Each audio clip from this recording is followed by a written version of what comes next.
Quand j'ai bouclé mes valises à 18 ans, ma mère m'a arrêté net dans le couloir pour me demander « Est-ce que tu fais ça parce qu'on a acheté une voiture à ton frère ?» Je l'ai regardé droit dans les yeux et j'ai répondu « Non, c'est parce que ma présence ici ou mon absence n'ont absolument plus aucune importance pour vous. » Tout avait commencé par un samedi matin ordinaire, le genre de matin où les dessins animés braillent à la télé pendant qu'on grignote des céréales directement dans le paquet.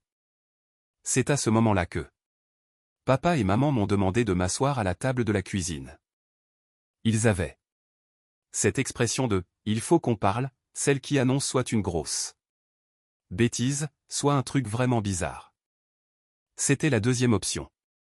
Nous y avons beaucoup réfléchi et nous pensons que c'est le bon moment pour t'en parler.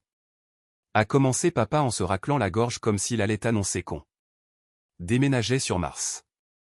Maman a pris le relais avec un enthousiasme qu'elle ne réservait d'habitude qu'au départ en vacances à Disneyland. Nous avons décidé d'adopter un enfant.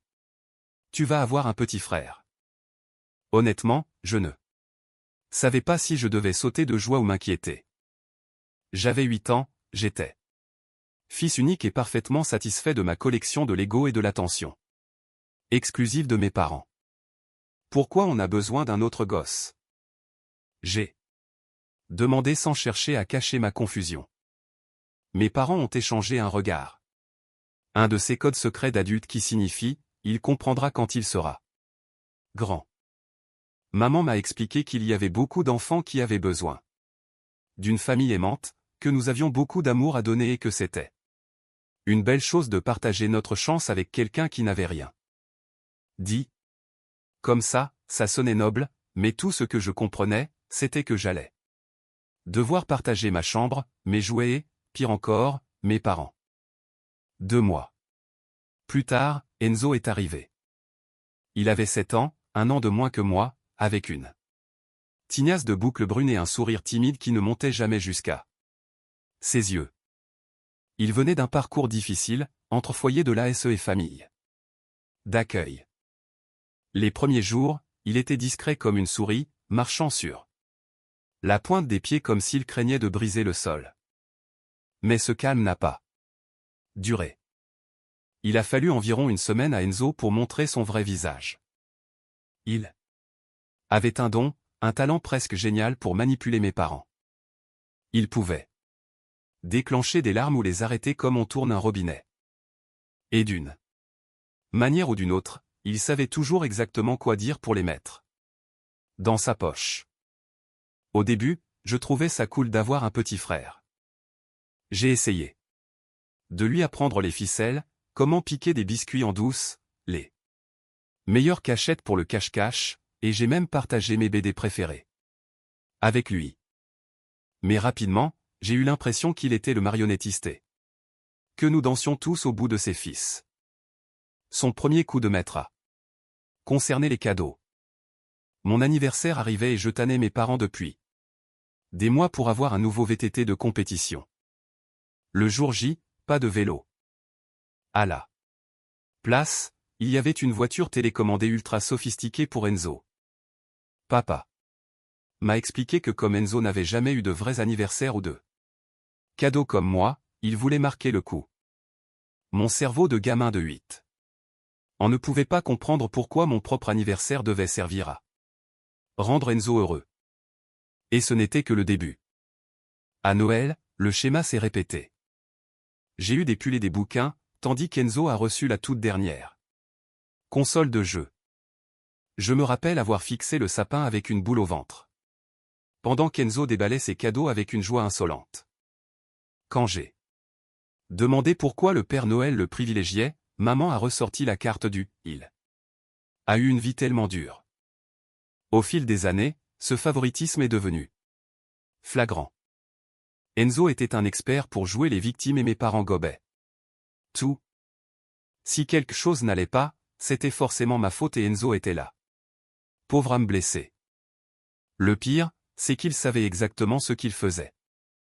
Après chaque dispute, dès que les parents avaient le dos tourné, il me lançait ce sourire narquois qui me faisait bouillir le sang.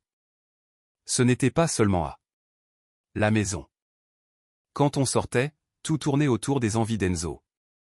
Mon endroit préféré, c'était une petite brasserie de quartier qui faisait les meilleures pizzas au feu de bois. Mais Enzo ne jurait que par le McDo. Je détestais ça. Mais devinez où on finissait 9 fois sur 10? Sous les arches dorées. C'est lors d'une de ces sorties que j'ai réalisé à quel point tout était injuste. Je picorais mes nuggets tandis qu'Enzo dévorait un Big Mac comme s'il était le roi du monde, et je me demandais pourquoi c'était toujours moi qui devais m'effacer. Mes parents avaient une réponse toute prête: Enzo a besoin de plus d'attention à cause de son enfance traumatisante, ou Enzo se sent exclu, on doit s'assurer qu'il se sente intégré. Mes sentiments passaient toujours au second plan. À l'approche de mes 16 ans, j'avais un mince espoir que les choses changent. Mes parents parlaient d'organiser une fête dans la fameuse pizzeria. Ça semblait trop beau pour être vrai, et ça l'était. Les jours précédant la fête, les sautes d'humeur d'Enzo ont atteint des sommets. Il boudait, faisait la tête et rendait tout le monde misérable. J'essayais de l'ignorer, me concentrant sur la liste des invités et le menu, mais au fond de moi, je sentais la tempête arriver. Alerte spoiler, elle est arrivée. Voilà le tableau, moi, un gamin qui voulait juste compter aux yeux de ses parents, et Enzo, le cerveau qui avait toujours 2 coups d'avance. C'était la recette du désastre, et mon 16e anniversaire allait être le plat de résistance. Les années passaient et l'ambiance ne faisait qu'empirer. Enzo s'épanouissait dans son rôle d'enfant prodige, et moi, j'étais juste le décor. J'étais comme un meuble, utile de temps en temps mais globalement invisible. Prenez n'importe quel samedi, on essayait de décider d'une activité. Je proposais un ciné ou un bowling, un truc sympa pour tout le monde, mais on finissait toujours au parc de jeux gonflables parce qu'Enzo en avait soudainement envie. Mes parents étaient persuadés que ces sorties étaient cruciales pour reconstruire son estime de soi. Le favoritisme nous sautait au visage tous les jours. Une fois, j'ai ramené un prix d'un concours de sciences au lycée. J'étais fier, j'avais hâte de le montrer. Je l'ai posé sur le plan de travail de la cuisine en attendant leur retour. Quand ils sont rentrés, j'ai eu droit à un « c'est bien, mon grand », suivi de 30 minutes de louanges sur Enzo qui avait réussi à marquer un but à l'entraînement de foot. Ce n'était même pas un match officiel, juste un entraînement, mais à les entendre, ils venaient de gagner la Coupe du Monde. Ils ne rataient jamais un événement d'Enzo, ses pièces de théâtre, ses réunions. Parents-profs, tout. Mais pour moi, c'était toujours « on va essayer de venir ». Ce qui signifiait qu'ils ne viendraient pas. Je me souviens avoir cherché leur visage dans le public pendant mon solo au concert de l'école et n'avoir vu que 2 chaises vides. Ça faisait mal, vraiment mal. Puis il y avait les fêtes. Noël était un calvaire. Une année, je rêvais d'un jeu vidéo précis. J'avais laissé tellement d'indices que j'aurais pu louer un panneau publicitaire. Le matin de Noël, j'étais surexcité. J'ai déballé mes paquets. Des vêtements, des cahiers et des chaussettes. Le classique. Mais Enzo, lui, a reçu le jeu. Exactement celui que je voulais. Quand j'ai demandé pourquoi, maman a dit « Oh chérie, tu sais à quel point c'est dur pour lui, on voulait lui offrir quelque chose de spécial. » J'avais envie de hurler, et moi? Est-ce que je ne mérite pas d'être spécial aussi? Ce n'était pas une question de matériel, c'était une question de valeur, de reconnaissance. Chaque cadeau était une gifle, un rappel que j'étais le second choix. Même pour la nourriture. C'était pareil. Si Enzo voulait des sushis et moi des burgers, on mangeait japonais. Si je voulais voir un film et qu'il voulait jouer à la console, la télé était à lui. Ma rancœur s'accumulait comme la poussière sur de vieux meubles. Je passais tout mon temps seul dans ma chambre avec mon casque, à Essayez de m'isoler de cette injustice. Je ne parlais plus pendant les repas, je ne racontais plus ma vie puisque personne n'écoutait. Mes amis commençaient à remarquer que je ne les invitais plus et que j'avais l'air éteint. Je finissais par me demander si c'était moi le problème, si je n'étais tout simplement pas assez aimable ou intéressant. Un soir, après un énième dîner célébrant une réussite mineure d'Enzo, j'ai décidé que je ne pouvais plus continuer. J'entendais leur rire monter du salon pendant qu'ils fêtaient je ne sais quel exploit d'Enzo sur un jeu en ligne. Cette nuit-là, j'ai commencé à planifier mon départ. Pas une simple rêverie, mais un vrai plan. Comment partir? Comment me construire une vie où je serais enfin une priorité? À l'approche de mes 18 ans, j'étais prêt. Mon 16e anniversaire était censé être un tournant. Mes parents avaient promis une fête à la pizzeria pour rattraper le coup. Pendant une semaine, j'y ai cru. Ils parlaient de réserver l'étage, de m'aider pour la liste d'amis. J'avais choisi le menu, pizza 4 fromages, pain à l'ail et une fontaine de soda. Mais plus le jour approchait, plus Enzo devenait insupportable. Il ne supportait pas que l'attention se détourne de lui.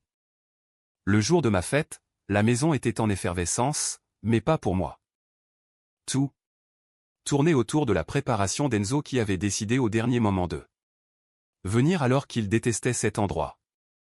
Arrivé là-bas, mes amis étaient là, ce qui m'a fait du bien. On a rigolé, joué aux jeux d'arcade, mangé des pizzas. Puis vint le moment du gâteau. J'avais demandé un fraisier, mon préféré. Quand le serveur est arrivé, j'ai vu tout de suite que c'était un gâteau tout chocolat, le genre dont Enzo raffole. Maman a souri nerveusement, on s'est dit que comme l'anniversaire d'Enzo est le mois prochain, on pouvait fêter un peu le sien aussi aujourd'hui. J'ai explosé. J'ai crié que c'était mon jour. Que je voulais juste une journée sans qu'Enzo ne vole la vedette. Enzo a immédiatement joué la comédie, l'air innocent et blessé, mais on en avait parlé, tu avais dit que c'était d'accord, pourquoi tu es méchant? On n'en avait jamais parlé. Papa a pris un ton sévère, on ne parle pas comme ça le jour de son anniversaire, excuse-toi auprès de ton frère. C'était la goutte de trop. Je ne me suis pas excusé, je suis sorti de la pizzeria. Mon meilleur ami, Lucas, m'a rejoint sur le parking. Maman est sortie plus tard pour me dire de ne pas gâcher la fête pour un simple gâteau. Elle ne comprenait pas que ce n'était pas le gâteau, mais toutes les fois où j'avais été effacé. Ce soir-là, j'ai su que je devais m'échapper. J'ai commencé à travailler plus d'heures dans un supermarché local en disant que c'était pour mes études. J'ai mis chaque centime de côté sur un compte secret. Au lycée, je me suis plongé dans mes révisions pour obtenir la meilleure mention possible et décrocher une bourse. Ma conseillère d'orientation m'a aidé à remplir les dossiers pour une université. Loin d'ici. Le jour de mes 18 ans, j'ai fini de boucler mes sacs. J'ai attendu que ma mère soit en réunion en télétravail pour descendre mes affaires. Elle m'a surpris à la porte, tu vas où avec ça? J'ai dit la vérité. Je partais parce que je ne voulais plus être un fantôme. Elle a essayé de me retenir en demandant si c'était à cause de la voiture qu'ils allaient offrir à Enzo pour son bac. J'ai dit que c'était bien plus profond que ça. Je suis monté dans la camionnette de Théo, le grand frère d'un ami, et je suis parti sans me retourner. J'ai emménagé dans un petit studio un peu délabré dans une grande ville, mais c'était mon chez-moi. J'ai travaillé dans un café, j'ai étudié dur.